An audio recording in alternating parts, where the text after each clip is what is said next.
Perimenopause isn't out of control. It's a predictable shift in a few powerful systems: your thermostat, your sleep, your muscle and connective tissue, and your brain metabolism loop. When you know which levers to pull, you can feel like yourself again and even come out of this transition stronger. Tonight we'll build a real plan around 4 systems: heat, sleep, muscle, and mood, metabolism. We'll keep it science first, practical, and totally free of gimmicks. And if anyone told you that you need a $1,000 hormone panel to confirm what your body already knows, that's a red flag. Quick definition so we're aligned. Perimenopause is the transition where hormones fluctuate and cycles become irregular, ending 1 year after your final period. Menopause is confirmed only after 12 months without a period. No single blood test can reliably diagnose the transition because levels ping-pong week to week. Here's the core idea. Perimenopause makes your biology more sensitive to inputs: light at night, alcohol, stress, late meals, poor sleep, and inactivity. Tiny tweaks that used to be optional suddenly move the needle. Let's start with sleep, because everything gets easier when nights are steadier. Between hot flashes waking you up and mood shifts that nudge bedtime later, 40 to 60% of women report sleep disruption across the transition. Treat this like an engineering problem. We reduce heat, reduce arousal, and anchor your circadian rhythm. Cool the room and your body, not just the mood. Aim for a cool bedroom, breathable layers, and a fan. Keep a glass of water at the bedside and a light towel you can swap at 2 a.m. if night sweats hit. Alcohol is a stealth saboteur. Many women notice it triggers or worsens night sweats and fragments sleep, so move it earlier or take a break during tougher weeks. Next, timing. Cut caffeine earlier than you think, ideally before early afternoon, and set a digital sunset 90 minutes before bed so your brain isn't revved when your body wants to coast. If you're battling insomnia more than 3 nights a week for months, cognitive behavioral therapy for insomnia, CBT-I, is a top-tier, non-gimmicky fix. Ask your clinician, or use a reputable program. Hot flashes and night sweats are the wake-up alarm you didn't set. The most effective treatment for moderate to severe vasomotor symptoms is menopausal hormone therapy for appropriately screened women, individualized by dose, route, and timing. There are also non-hormonal options, certain low-dose antidepressants and newer, thermostat, medicines that target heat regulation pathways, so if hormones aren't for you, you still have tools. One nuance you should know. Some newer non-hormonal options require liver safety monitoring. If your clinician prescribes one, follow the instructions and report any "something's not right" symptoms promptly. Also, cognitive behavioral strategies specific to hot flash distress and clinical hypnosis have guideline support. They won't erase flashes, but they can lower the shock factor and help you sleep through more of them. Now the muscle system, because what you lose now is harder to rebuild later.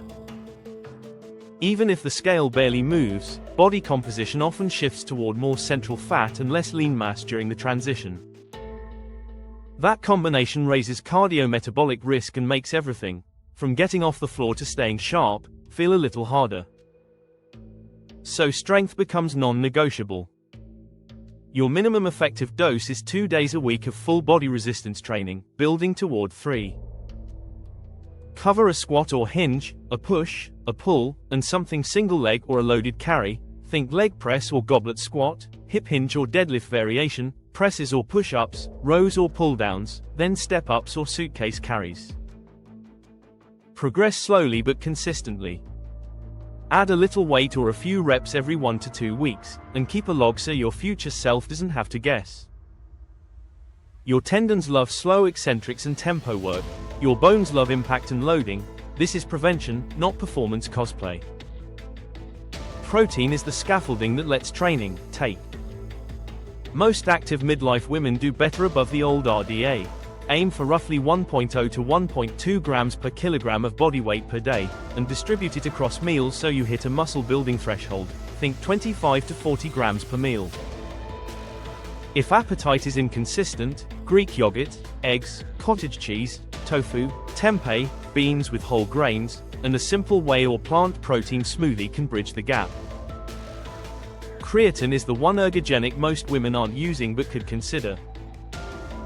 It's not a hormone, it's a cellular energy buffer that helps your muscle use high-energy phosphates during training.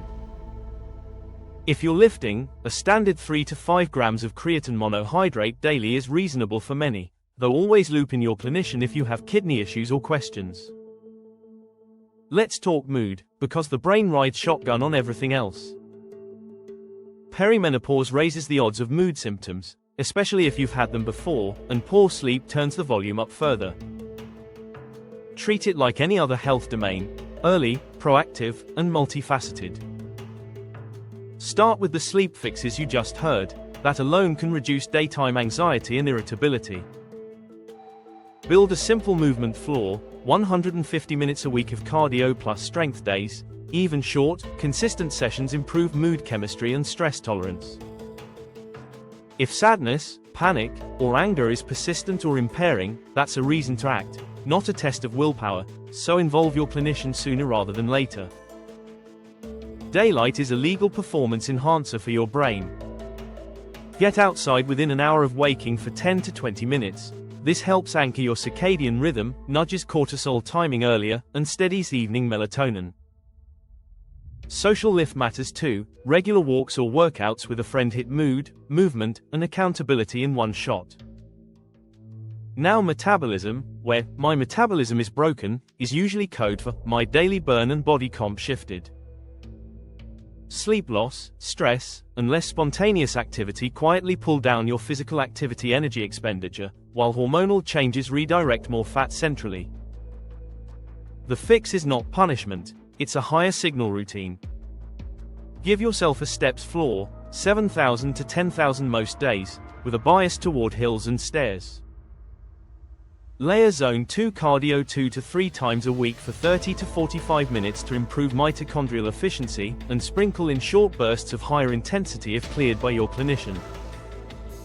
Keep meals protein anchored, fiber-rich, and mostly from minimally processed foods. Front-load plants, and treat alcohol like a sleep and hot flash variable you can turn down. A quick word on supplements. Food should do most of the work, but some tools are reasonable. Creatine if you're lifting, a protein powder if meals come up short, and soy foods or isoflavones for some women with vasomotor symptoms. Be cautious with Menopause Miracle blends. Quality varies, evidence is often thin, and some botanicals interact with meds. What about labs and screening while all this is happening? Use this life stage to tighten up prevention. Blood pressure, lipids with ApoB if possible, glucose or A1C, waist circumference, and a conversation about bone density screening timing. You don't need routine hormone testing to prove perimenopause. Your symptoms and cycle history are valid data. Here's a 2-month game plan you can screenshot. Weeks 1 to 2, stabilized nights, cool bedroom, digital sunset, earlier caffeine cutoff, consistent wake time, and daytime light. If night sweats are severe, book a discussion about hormone therapy or non-hormonal options. If insomnia is entrenched, ask for CBT-I. Weeks 3 to 6, protect muscle, 2 full body strength days, building to 3. Add a zone 2 session and a steps floor. Anchor each meal with 25 to 40 grams of protein and consider creatine if you're training. Keep alcohol honest and experiment with earlier timing or alcohol-free stretches. Notice what happens to sleep and flashes.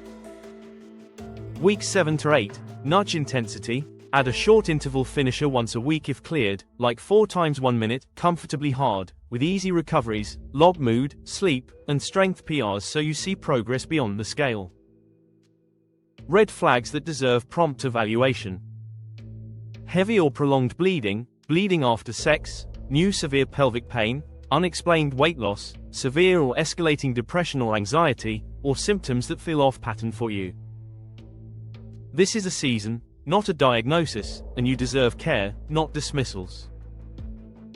If this was helpful, tap like so more women find it, and subscribe because our next episodes build the exact strength and cardio blueprint for this stage.